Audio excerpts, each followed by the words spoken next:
अब हम टॉपिक पढ़ेंगे मेकिंग अ लॉ, यानी कि कानून बनने की प्रक्रिया। कोई भी जो कानून होता है वो दो तरीके के विधेयकों द्वारा पास होकर ही कानून का मूल स्वरूप लेता है। जैसे दो तरीके के हम विधेयकों के बारे में पढ़ेंगे, यानी कि बिल्स के बारे में। पहला है ऑर्डिनरी बिल और दूसरा है मनी बिल। ऑर्डिनरी बिल यानी कि साधारण विधेयक। An ordinary bill passes through the following stages to become a law और an act.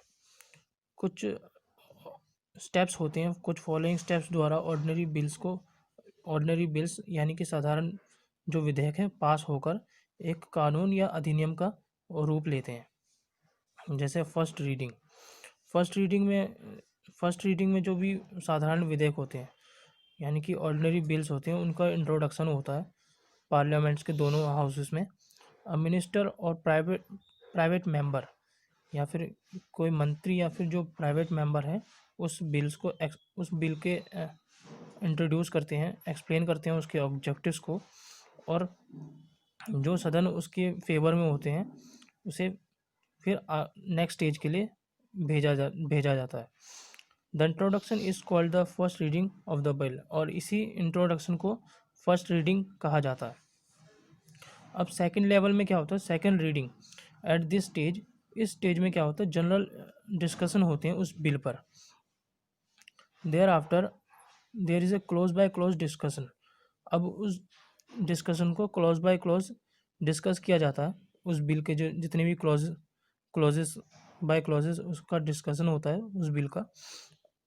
Those in favour give reason as to why it should be accepted, और जो उसके फेवर में होते हैं वह अपना रीज़न देते हैं कि इसे क्यों लाना चाहिए, और जो इसके अपोजिशन में होते हैं वह उसकी कमियों को रखते हैं कि इस विधेयक में ये सारी कमियां हैं, इसे पास नहीं होना चाहिए।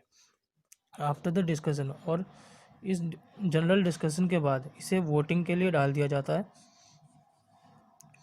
Sometimes a bill is sent to a select committee, और कभी कभी इस बिल को एक सेलेक्ट कमिटी को भेज दिया जाता है, यानी कि समिति को, जनरल डिस्कशन के लिए, ताकि उसकी केयरफुल स्टडी की जा सके।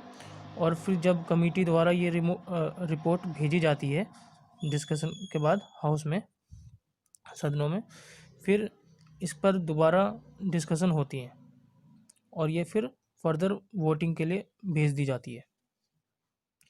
थर्ड रीडिंग में अब इसमें क्या होता है कि the bill as a whole, जो बिल है उसे वोटिंग के लिए भेज दिया जाता है। उसकी जो भी जितने भी माइनर मिस्टेक्स हैं उसे रेक्टिफाई करके सिंपल मेजॉरिटी से उसे पास कर दिया जाता है।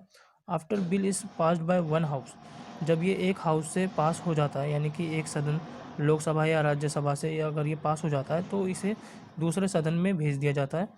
The bill here also undergoes the same stages, और यहाँ पर भी उसे सेम स्टेजेस से पास होना पड़ता है। इफ़ पास्ट, अगर ये बिल पास हो जाती है तो वह राष्ट्रपति को भेज दिया जाता है उनकी स्वीकृति के लिए। अब जब प्रेसिडेंट अपना एसेंट देते हैं, यानी कि अपना जब फाइनल डिसीजन देते हैं, if the president gives assent the bill becomes an act. जब राष्ट्रपति द्वारा इसे स्वीकृति मिल जाती है तो ये एक जो विधेयक है, साधारण विधेयक है, वो एक अधिनियम बन जाता है, जिसके द्वारा एक कानून का रूप ले लिया जाता है। The president can withhold his assent and can return the bill to the house for the consideration. जो राष्ट्रपति जी हैं वह अपने विचार को, अपनी स्वीकृति को रोक सकते हैं और उस विधेयक को दोबारा सदन में भेज सकते हैं विचार के लिए। If the bill is passed with और विदाउट द अमेंडमेंट, अगर बिल को पास कर दिया जाता है बिना संशोधन के या संशोधन करके, आफ्टर सच रिकन्सिडरेशन, इसके ऊपर पुनर्विचार के बाद भी, the president can not withhold assent to the bill, जो राष्ट्रपति हैं वह अपनी स्वीकृति को रोक नहीं सकते, इस विधेयक की स्वीकृति को वो रोक नहीं सकते। अगर एक बार वह भेज दिया जाता है, दूसरी बार भी अगर पुनर्विचार के बाद भी उसे भेज दिया जाता है स्वीकृति के लिए राष्ट्रपति द्वारा। राष्ट्रपति को बिल दोबारा जब भेज दिया जाता है पुनर्विचार के लिए, तो वह दोबारा इसे अपनी स्वीकृति प्रदान किए बिना उसे पास नहीं कर सकते। यानी कि दूसरी बार में राष्ट्रपति को अपनी स्वीकृति देनी ही होती है। इन case of disagreement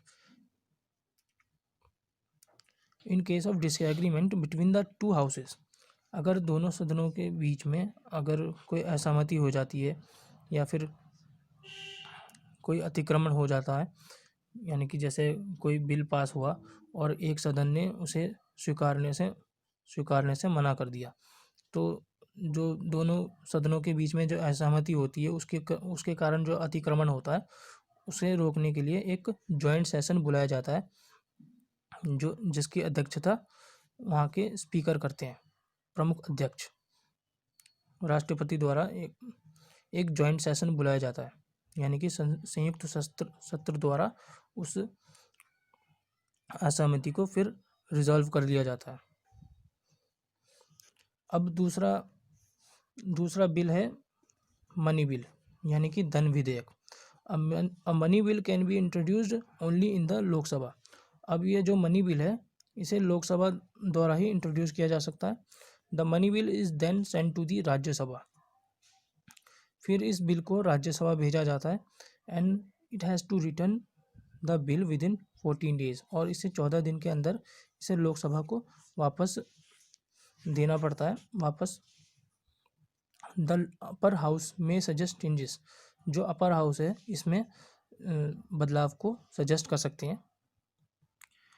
even if the changes are not accepted, अगर वह सारे बदलाव स्वीकारे नहीं जाते हैं और एक बार जब लोअर हाउस इसे राष्ट्रपति के द्वारा राष्ट्रपति को भेज देते हैं स्वीकृति के लिए, उनकी स्वीकृति के लिए, तो उन्हें उन पर साइन करने होते हैं।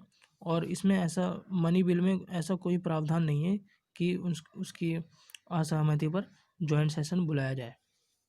अब हम पढ़ेंगे यूनियन एग्जीक्यूटिव, यानी कि कार्यकारी संघ के बारे में। To run the government a group of people are required who can take all the vital decision, यानी कि किसी सरकार को चलाने के लिए एक लोगों का समूह चाहिए जो एक महत्वपूर्ण निर्णय को ले सके और सरकार को चला सके। Such a group of people is collectively known as executive, और इन्हीं लोगों के समूह को संयुक्त रूप से एग्जीक्यूटिव कहा जाता है। The executive at the union level comprises the president, the prime minister and the council of minister.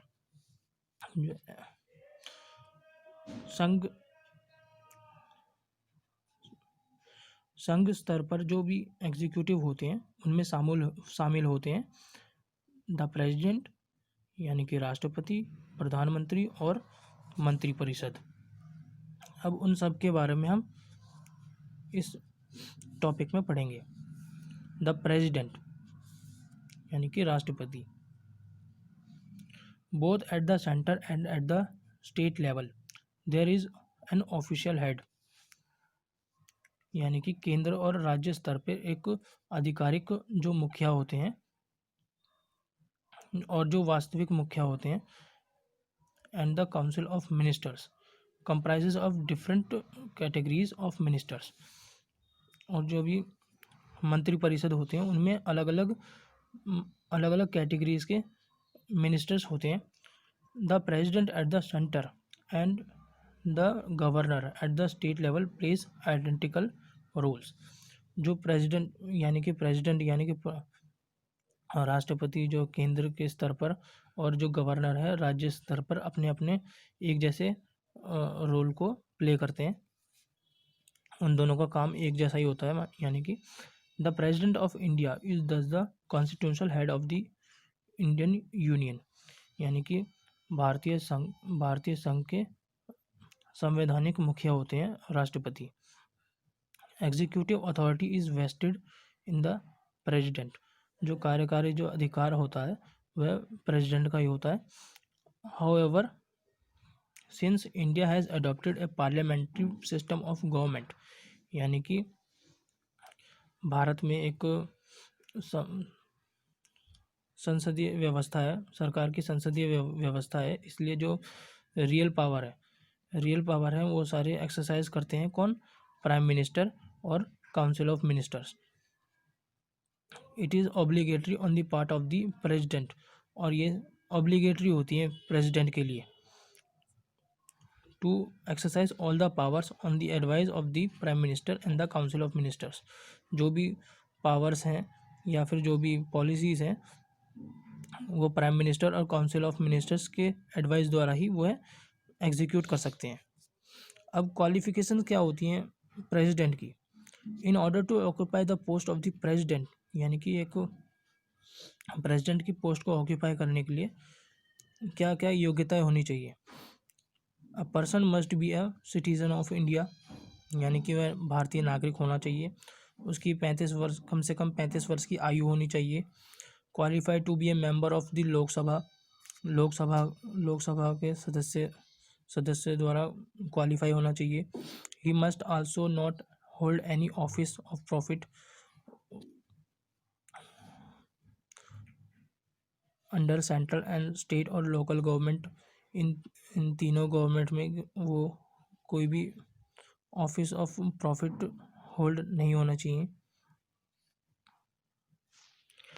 He should not be a member of the parliament और स्टेट लेजिस्लेचर, यानी कि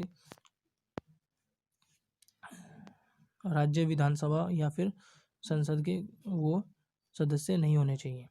अपॉइंटमेंट, अब वो उनकी नियुक्ति कैसे होती है, यानी वो कैसे चुने जाते हैं? The president of India is elected indirectly bye N electoral college, यानी कि उन्हें अप्रत्यक्ष तरीके से चुना जाता है निर्वाचन मंडल द्वारा। The electoral college consist of the elected members of both the houses of parliament. अब इलेक्टोरल कॉलेज में जो भी मेंबर्स होते हैं वह दोनों सदनों के मंत्री होते हैं, यानी कि संसद के दोनों सदनों के मंत्री होते हैं। And the elected members of the legislative assembly of the states, और राज्य विधानसभा सभा के चुने हुए मंत्री भी होते हैं। जितने भी एमएलएज होते हैं, जितने भी एमपीज होते हैं, वो दोनों मिलाकर इलेक्टोरल कॉलेज बनाते हैं और अपने अपने वोट्स देते हैं प्रेसिडेंट को चुनने के लिए। अब टेन्योर, यानी कि इनका कार्यकाल कितना होता है, कितने समय के लिए चुने जाते हैं? The president is elected for a term of 5 years, यानी कि 5 वर्षों के लिए भी चुने जाते हैं। एंड कैन बी री इलेक्टेड फॉर सेकेंड टर्म, और दूसरे बार भी चुने जा सकते हैं। He can be resign from office by addressing a letter of resignation to the Vice President of India, यानी कि उपराष्ट्रपति को पत्र देकर अपने रेजिग्नेशन दे सकते हैं। Who then conveys the letter to the Speaker of the Lok Sabha, जो कि लोकसभा के अध्यक्ष को फिर वो पत्र देकर उन्हें पद से हटाया जा सकता है। The president can be removed from office only through a constitution procedure, यानी कि जो भी राष्ट्रपति है, राष्ट्रपति को अपने पद से हटाने की एक संवैधानिक प्रक्रिया होती है जिसे इम्पीचमेंट कहा जाता है, यानी कि महाभियोग। सैलरी, अब उनके सैलरी या फिर जो रोजगार भत्ते होते हैं कितने होते हैं? The salary of the president is ₹5 lakh per month. He she is entitled to the other allowances, उन्हें अदर अलाउंसेस भी दिए जाते हैं जो भी कानून द्वारा फोर्सेबल होते हैं टाइम टू टाइम। अब इम्पीचमेंट क्या होता है, यानी कि महाभियोग। The president can be impeached only for the violation of the constitution, यानी कि अगर प्रेसिडेंट द्वारा कॉन्स्टिट्यूशन का वायलेशन होता है, संविधान का उल्लंघन होता है, तो उस पर इम्पीचमेंट के प्रोसेस द्वारा उन्हें हटाया जा सकता है। The impeachment process can be started by either of the houses of the parliament, यानी कि पार्लियामेंट संसद के किसी भी सदन द्वारा इम्पीचमेंट की प्रोसेस को किया जा सकता है। द प्रोसेस ऑफ इम्पीचमेंट, यानी आप प्रक्रिया में क्या क्या फॉलोइंग स्टेप्स हैं उन्हें हम पढ़ते हैं। Specific charges have to be brought against him her by a 2/3 majority of the houses, यानी कि कुछ स्पेसिफिक चार्जेस होने चाहिए और 2/3 बहुमत होने चाहिए किसी भी सदन द्वारा उन्हें पद से हटाने के लिए।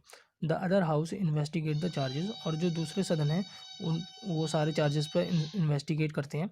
इफ़ द इन्वेस्टिगेटिंग हाउस, और जो इन्वेस्टिगेशन हाउस होते हैं जो यानी कि इन्वेस्टिगेशन करते हैं, अगर वो एक रिजोल्यूशन पास कर देते हैं, उन्हें लगता है कि हाँ ये जो भी दूसरे सदन वाले जो जितने भी मेंबर्स हैं, अगर इनकी बातें सच्ची हैं तो 2/3 बहुमत द्वारा इन पर चार्जेस लगाकर इन्हें रिमूव किया जा सकता है प्रेसिडेंट को। अब पावर्स ऑफ द प्रेसिडेंट की क्या क्या शक्तियाँ होती हैं अब वो पढ़ेंगे। The president of India exercises executive, legislative, judicial, financial and emergency powers as delineated in the constitution. अब संविधान में जितनी भी शक्तियाँ लिखी हुई हैं राष्ट्रपति की, उनमें शामिल हैं कार्यकारी शक्तियाँ, विधायी शक्तियाँ, न्यायिक शक्तियाँ, वित्तीय शक्तियाँ और कुछ आपातकालीन शक्तियाँ, जिनका वर्णन यहाँ किया गया हुआ है। अब कुछ कार्यकारी शक्तियाँ होती हैं, जैसे कि ऑल द डिसीजन, जितने भी फैसले होते हैं, जितने भी निर्णय होते हैं, पॉलिसीज होती हैं, वह राष्ट्रपति के नाम पर लागू की जाती हैं। He appoints the prime minister, वह प्राइम मिनिस्टर को भी अपॉइंट कर सकते हैं। On the advice of prime minister and the other ministers of council, जितने जो भी सलाह द्वारा प्राइम मिनिस्टर यानी कि प्रधानमंत्री और उनके जो मंत्री परिषद की सलाह द्वारा वह अपना कार्य करते हैं। He appoints the governor of the states, वह इन सारे अधिकारियों को अपॉइंट कर सकते हैं, जैसे attorney general of India, controller and auditor general of India, chairman और member of union public service commission, election commission, chief election commissioner, chief justice of supreme court, high court, ambassador and diplomatic personnel to foreign countries. इन सबको नियुक्त appoint कर सकते हैं राष्ट्रपति द्वारा इन सबको अपॉइंट किया जाता है। अब कुछ वित्तीय शक्तियों के बारे में पढ़ते हैं। अब the presentation of the budget, जो बजट को प्रेजेंट किया जाता है संसद में, वह राष्ट्रपति द्वारा ही किया जाता है। For the money bill to be introduced in the Lok Sabha, जो मनी बिल लोकसभा द्वारा इंट्रोड्यूस किया जाता है वह प्रेसिडेंट की रिकमेंडेशन द्वारा ही किया जाता है। Finance commission is also appointed by the, एक वित्तीय आयोग को भी अपॉइंट किया जाता है प्रेसिडेंट द्वारा हर 5 साल बाद। अब कुछ लेजिस्लेटिव पावर्स हैं इनकी, जैसे विधायक शक्तियाँ, जैसे the president exercise the following legislative powers. The president exercise the first session of the parliament after the election, यानी कि किसी भी चुनाव के बाद वो पहला सत्र राष्ट्रपति द्वारा लिया जाता है। He has the power to summon और close the session of the parliament, वो संसद के सेशन को समन या फिर क्लोज भी कर सकते हैं, बुलावा या फिर बंद कर सकते हैं। He can dissolve the Lok Sabha, वह लोकसभा को भी मतलब विघटित कर सकते हैं। He can also summon a joint sitting of the both houses of the parliament in case of deadlock between the them, किसी भी असहमति के जैसे संसद में दोनों सदनों के बीच में असहमति हो जाती है तो एक जॉइंट सिटिंग बुला सकते हैं राष्ट्रपति द्वारा। अब bill passed by the parliament can become a law only after the president sign it, कोई भी विधेयक संसद द्वारा एक कानून के रूप में तभी माना जाता है जब वह राष्ट्रपति द्वारा साइन हो स्वीकृति मिल जाती है, या फिर उन पर राष्ट्रपति अपने सिग्नेचर कर देते हैं। The president can issue ordinances which have the effect of a law when the parliament is not in session. अब जब संसद का सत्र नहीं हो रहा होता है तो प्रेसिडेंट अपना एक ऑर्डिनेंस भी पास कर सकते हैं जो उस कानून पर प्रभाव डाल सके।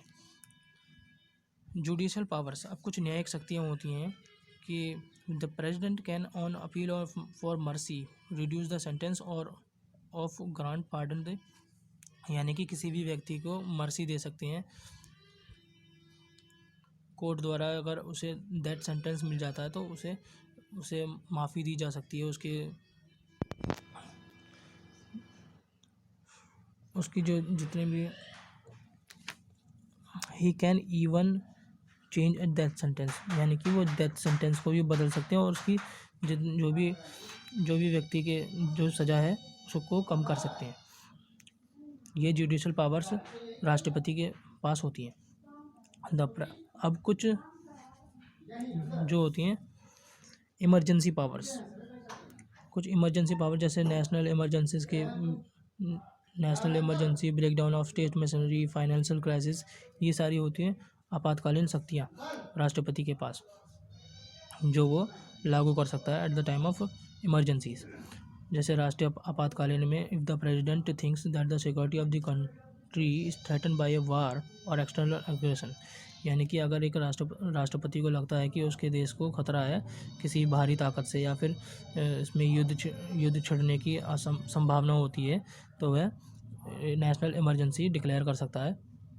ब्रेकडाउन ऑफ स्टेट मशीनरी, यानी कि अगर राष्ट्रपति को लगता है कि कोई भी राज्य का सरकार ठीक ढंग से नहीं चल रही है तो वहाँ उस राज्य पर अपना राष्ट्रपति शासन लागू कर सकते हैं राष्ट्रपति जी।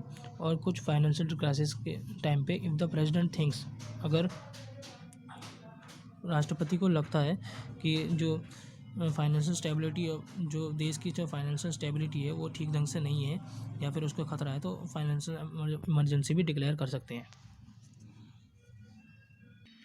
When there is a breakdown of law, यानी कि किसी भी राज्य में अगर कानून का उल्लंघन होता है, तो राष्ट्रपति उस राज्य पर अपना रूल स्थापित कर सकते हैं, यानी कि वहाँ पे प्रेसिडेंट रूल स्थापित हो सकता है। The check on the emergency powers, अब कुछ इमरजेंसी पावर्स होती हैं, यानी कि आपातकालीन शक्तियाँ होती हैं जो राष्ट्रपति डिक्लेयर कर सकता है at the time of emergency on the advice of union cabinet के एडवाइस द्वारा वह अपनी सारी आपातकालीन शक्तियों को डिक्लेयर कर सकता है। राष्ट्रपति जी अपने जितनी भी आपातकालीन शक्तियाँ हैं उन्हें डिक्लेयर कर सकते हैं। The declaration of emergency has to be approved by the parliament as soon as possible, जितना जल्दी हो सके संसद द्वारा उसे पारित कर दिया जाता है। अगर कोई सिचुएशन ऐसी आ जाती है, आपातकालीन स्थिति ऐसी आ जाती है, तो राष्ट्रपति अपने संसद में उसे जल्दी पारित कर दिया जाता है। अब वाइस प्रेसिडेंट के बारे में हम पढ़ेंगे। The vice president of India act as the president in the president's absence, यानी कि वाइस प्रेसिडेंट जो है उप राष्ट्रपति के एब्सेंस में, अनुपस्थिति में उन्हीं के जैसे कार्य करते हैं। In the case of death of the president और राज्यसभा के सदस्य द्वारा वो क्वालिफाई होना चाहिए। अब इनके भी टेन्योर होते हैं, सेम टेन्योर होते हैं जैसे राष्ट्रपति के होते हैं वैसे ही उपराष्ट्रपति के होते हैं। The term of the vice president is of 5 years। He may resign by addressing a letter to the president. अब वह अपने पद से रिज़ाइन दे सकते हैं राष्ट्रपति को अपना लेटर देकर, रेजिग्नेशन लेटर देकर। He can be removed by resolution by the Rajya Sabha passed by A majority of its members. अब उन्हें अपने वाइस प्रेसिडेंट को अपने पद से हटाने के लिए एक रिजोल्यूशन देना पड़ता है राज्यसभा को। राज्यसभा द्वारा एक रिजोल्यूशन पास होता है जो कि मेजॉरिटी ऑफ मेंबर्स पास करते हैं और उनको सपोर्ट करते हैं लोकसभा के मेंबर्स। प्राइम मिनिस्टर के बारे में अब पढ़ेंगे हम। प्राइम मिनिस्टर यानी कि प्रधानमंत्री। The party that wins the majority of seats, जो पार्टी मेजॉरिटी ऑफ सीट्स जिनकी होती है लोकसभा में, वह अपना एक सरकार बनाने द्वारा निमंत्रण दिया जाता है और सरकार बनाने का। The prime minister is the real head. अब जो वास्तविक मुखिया होते हैं कार्यपालिका के, वह प्राइम मिनिस्टर होते हैं। And the president acts on the advice of the prime minister, और जो राष्ट्रपति होते हैं उन्हीं की सलाह पर कार्य करते हैं। अब फंक्शंस क्या होते हैं, यानी कि कुछ प्राइम मिनिस्टर के जो कार्य क्षेत्र होते हैं, क्या क्या होते हैं, क्या क्या काम करते हैं वो। The prime minister performs varied function, अलग अलग काम करते हैं वो, जैसे he acts as the link between the legislature and the executive, यानी कि कार्यपालिका और विधायिका के बीच में एक लिंक, यानी कि एक लिंक के आधार पर वो काम करते हैं, और उनकी जो शक्तियाँ होती हैं दोनों में बराबर बराबर होती है। विधायिका और कार्यपालिका के जो भी जितने भी कर्तव्य होते हैं प्राइम मिनिस्टर के बराबर होते हैं। Prime minister and the council of ministers, यानी कि काउंसिल ऑफ मिनिस्टर के होते हैं मंत्रिपरिषद और प्रधानमंत्री। The prime minister select some members of the parliament, कुछ संसद के कुछ सदस्यों को चुनते हैं prime minister, to form a council of minister, ताकि एक मंत्रिपरिषद बनाई जा सके। The ministers are then formally appointed by the president, और उन्हें फिर अपॉइंट किया जाता है प्रेसिडेंट द्वारा। The prime minister allocates portfolios, अब जो प्रधानमंत्री है उन्हें विभाग दे देते हैं, जैसे वित्त मंत्रालय, गृह मंत्रालय, ये मंत्रालय देने का काम होता है प्राइम मिनिस्टर का अमंग द मिनिस्टर्स, जितने भी मिनिस्टर्स होते हैं। He preside over the meeting of the cabinet and supervise the minister, अब वह सारी कैबिनेट की मीटिंग्स को लेते हैं और सारे जितने भी मिनिस्टर्स को हैं उन्हें सुपरवाइज करते हैं। ही also coordinates the policies of the government, और वह सारी सरकार की नीतियों को भी देखते हैं, मैनेज करते हैं। Prime minister's role in the parliament, अब संसद में क्या रोल होता है प्राइम मिनिस्टर का। As the leader of the Lok Sabha का लीडर होने के अलावा भी, and the head of the council of ministers, council of minister के भी हेड यही माने जाते हैं prime minister. The prime minister can intervene in the discussion of the parliament, अगर कोई डिस्कशन चल रहा है पार्लियामेंट में तो उसमें इंटरवीन कर सकते हैं। He may also advise the president to dissolve the Lok Sabha को डिसॉल्व करने के विघटित करने के लिए सलाह दे सकते हैं प्राइम मिनिस्टर प्रेसिडेंट को। अब link between the president and the council of ministers, council of minister और प्रेसिडेंट के बीच में एक लिंक का काम करते हैं प्राइम मिनिस्टर।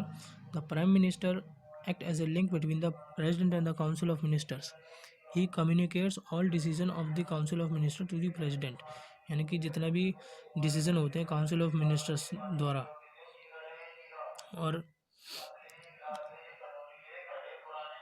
जितने भी डिसीजन लिए जाते हैं काउंसिल ऑफ मिनिस्टर द्वारा, प्राइम मिनिस्टर द्वारा, वह प्रेसिडेंट को बताते हैं, और फिर प्रेसिडेंट उसी हिसाब से अपने जितने भी नीतियां हैं उन्हें लागू करते हैं, प्रधानमंत्री और काउंसिल ऑफ यानी कि मंत्रिपरिषद के सलाह द्वारा। अब council of ministers, the formal head of the council of minister is the prime minister, यानी कि औपचारिक जो मुखिया होते हैं मंत्रिपरिषद के वह प्रधानमंत्री होते हैं। The council of ministers aid and help the president in carrying out his function, जितने भी फंक्शंस होते हैं प्रेसिडेंट के वह काउंसिल ऑफ मिनिस्टर्स द्वारा ही, उनकी सहायता द्वारा ही किए जाते हैं। अब क्वालिफिकेशन, क्या क्या क्वालिफिकेशंस होती हैं काउंसिल ऑफ मिनिस्टर्स की। To be a minister in the council of ministers, यानी कि मंत्रिपरिषद में मंत्री होने की जो क्वालिफिकेशंस हैं क्या क्या होती हैं, अब वो हम जानेंगे। Member of either of the two houses of parliament, यानी कि मंत्रिपरिषद के मंत्रीगण होने के लिए क्वालिफिकेशन होनी चाहिए कि दोनों सदनों, संसद के दोनों सदनों में से कोई किसी एक सदन का वह सदस्य होना चाहिए। In case he is not a member, अगर वो संसद के किसी भी सदन का सदस्य नहीं है तो उसे 6 महीने के अंदर सदस्यता हासिल करनी चाहिए। कैटेगरीज ऑफ मिनिस्टर्स, अब कुछ कैटेगरीज हैं मिनिस्टर्स की, किन किन कैटेगरीज में होते हैं council of ministers. Council of minister consist of 3 categories. अब ये जो काउंसिल ऑफ मिनिस्टर हैं 3 कैटेगरीज में होते हैं। एक तो होते हैं, पहले होते हैं cabinet minister who hold charge of different portfolios, जो अलग अलग विभाग के पोर्टफोलियोज़ को संभालते हैं, पदभार को संभालते हैं, जैसे सेंट्रल गवर्नमेंट में है डिफेंस, फाइनेंस यानी कि सुरक्षा, वित्त और जितने भी औद्योगिक जो क्षेत्र के पद हैं वो सारे कैबिनेट मिनिस्टर्स को होते हैं। Second level of the council of ministers are the minister of state. जो दूसरा स्तर होता है काउंसिल ऑफ मिनिस्टर का वो होता है मिनिस्टर ऑफ स्टेट, यानी कि जो स्टेट से जितने भी रिलेटेड होते हैं,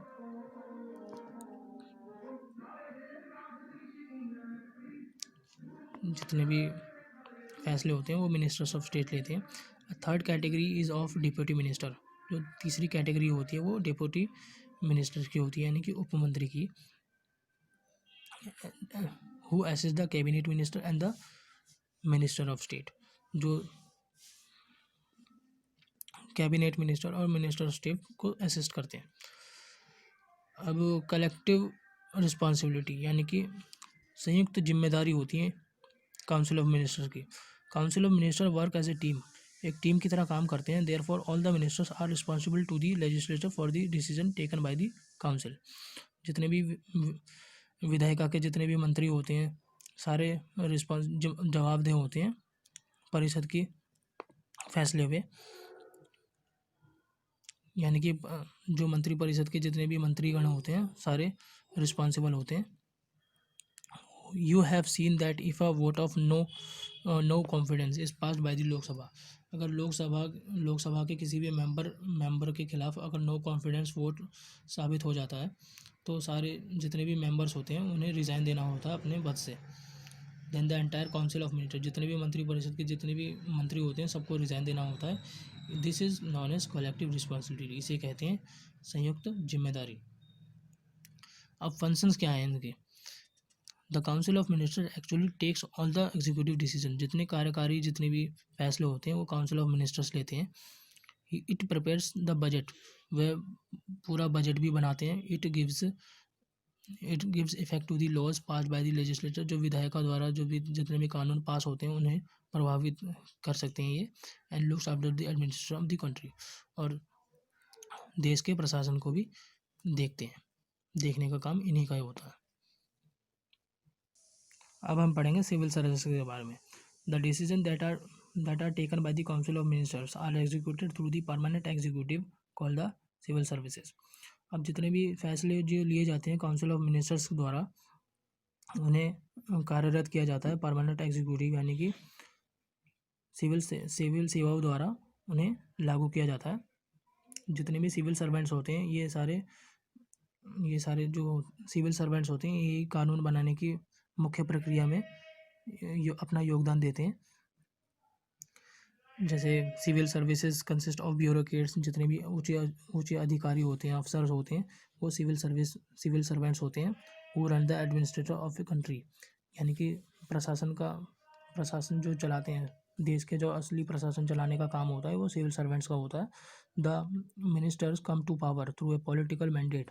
अब जो भी मिनिस्टर होते हैं वो एक राजनीतिक प्रक्रिया द्वारा चुने जाते हैं और हर इलेक्शन के बाद बदल दिए जाते हैं।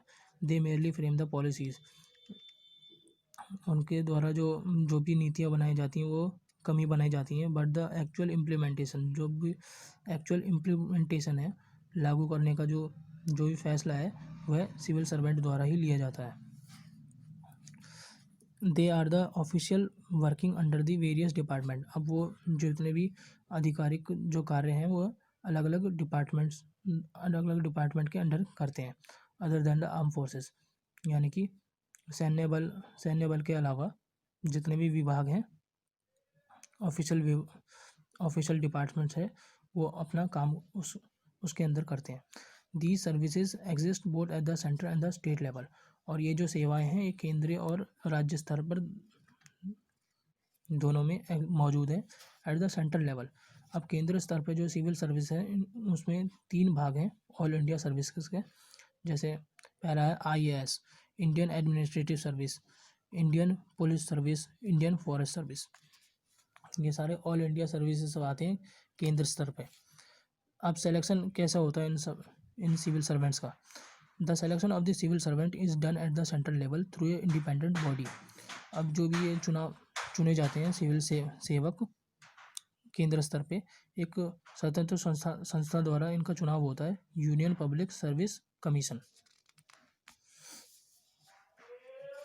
यूनियन पब्लिक सर्विस कमीशन एक क्वांटिटेटिव एग्जामिनेशन कंडक्ट करता है, एक इंडिपेंडेंट बॉडी है। जितने भी सिविल सर्वेंट्स की भर्तियाँ होती हैं इन्हीं के एग्ज़ाम के कंडक्ट द्वारा होती हैं। The president of India appoints the chairman.